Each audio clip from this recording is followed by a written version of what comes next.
In a small town called Mandya in the state of Karnataka, a group of teenagers decided to watch television in their neighbor's home every evening to stop him from beating his wife. This is just one of hundreds of actions that people around India are taking in response to Breakthrough's Bell Bajao campaign, calling on men and boys to take a stand against domestic violence. हिम्मत कैसे हुई तुम्हारी? How dare you? क्या किया मैंने? क्या किया? इस सास से इस तरह से बात करती हो? What do you think of yourself? मेरी क्या गलती है? Shut up! Shut up! गलती अब मैं करता हूँ। झूठ बोलने की आदत पड़ गई है तुमको? Just because I don't say anything. तुमको बस एक ही भाषा समझ में आएगी। एक ही। एक और बार अगर ऐसा हुआ ना तो मैं तुम एक फोन कर सकता हूं?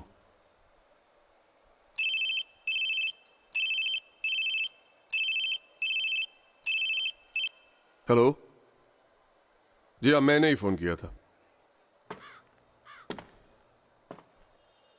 Bring domestic violence to a halt. Ring the bell.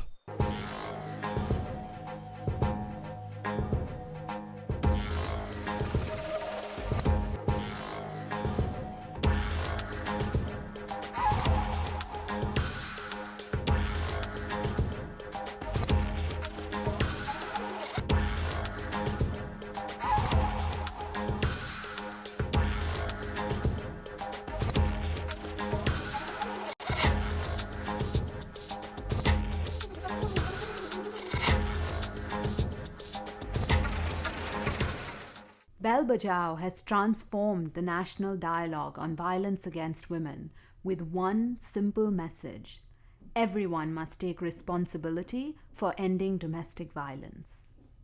Thousands of young men and women trained by Breakthrough are driving this message home. They are taking Bell Bajao into homes, schools, shopping malls, and workplaces. Domestic violence main मुद्दा है जो bell बचाओ का है। वो चीज़ काफ़ी हम लोगों ने गेन की उससे, और कि जैसे हम लोगों के पड़ोस में भी काफ़ी घटनाएं होती हैं और हम लोग उसको नज़रअंदाज कर देते हैं, उसको इतनी ज़्यादा गंभीरता से नहीं लेते हैं। लेकिन जिस तरह से बेल बचाओ के द्वारा हम लोगों ने जाना कि उन चीज़ों को भी हम देखना चाहिए कि पड़ोस में हमारे क्या हो रहा है।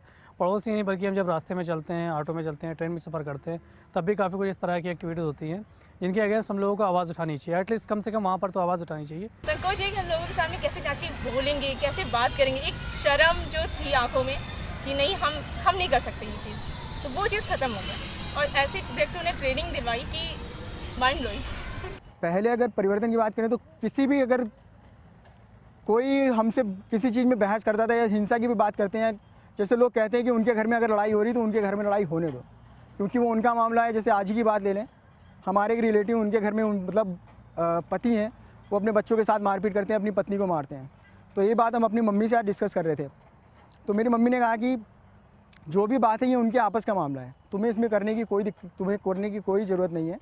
वो जो भी है उनके परिवार की बात है या उनके पर्सनल मैटर है। तो हमने कहा पर्सनल मैटर नहीं है, किसी के अधिकारों का हनन हो रहा है।